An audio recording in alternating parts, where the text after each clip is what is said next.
AK Parti Denizli Milletvekili Ahmet Yıldız, TBMM Genel Kurulu'na sunulan Doğu Türkistan'da yaşayan soydaşlarımızın gördüğü zulmün araştırılması önergesine yönelik AK Parti adına konuştu. Yıldız, Doğu Türkistan'la ilgili haberler bir süreden beri uluslararası basın yayın organlarında ve medyamızda artan biçimde yer buluyor. Bütün bu kaygı verici haberler Türkiye Cumhuriyeti tarafından yakinen takip edilmektedir, dedi. Çin'de geleneksel ay takvimine göre yeni yılın 1. ayının 15. gününün girişi dolayısıyla Fener Bayramı kutlamaları yapılıyor.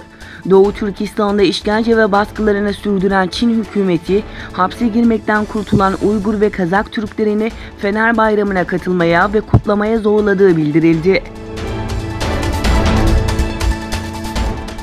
Dünya Uygur Kurultayı heyeti Türk STK'larla Doğu Türkistan meselesini istişare etti.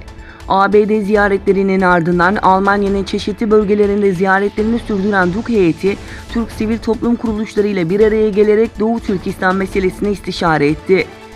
Diğer yandan dün Şehit Halil İbrahim Yıldırım Anadolu İmam Hatip Lisesi öğrencileriyle sabahın erken saatinde bir araya gelen Ferhat Kurban Tanrıdağlı, Doğu Türkistan gerçekleri başlığı altında Doğu Türkistan meselesini anlattı.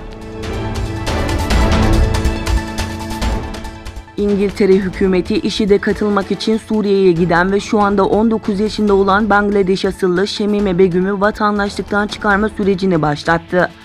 İçişleri Bakanlığı'ndan Begüm'ün ailesine gönderilen mektupta İçişleri Bakanı Sacit Cavit'in genç kadının vatandaşlıktan çıkarılması talimatını verdiği bildirildi. Times gazetesine konuşan Begüm, Bethnal Green'den 4 yıl önce kaçan 15 yaşındaki aptal kız değilim. Buraya geldiğime de pişman değilim açıklamasında bulunmuştu.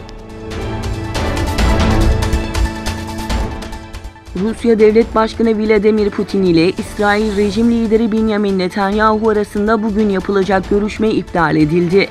İsrail'e diplomatik kaynaklar tarafından yapılan açıklamada tarafların bugün bir telefon görüşmesi yapacağı bildirildi.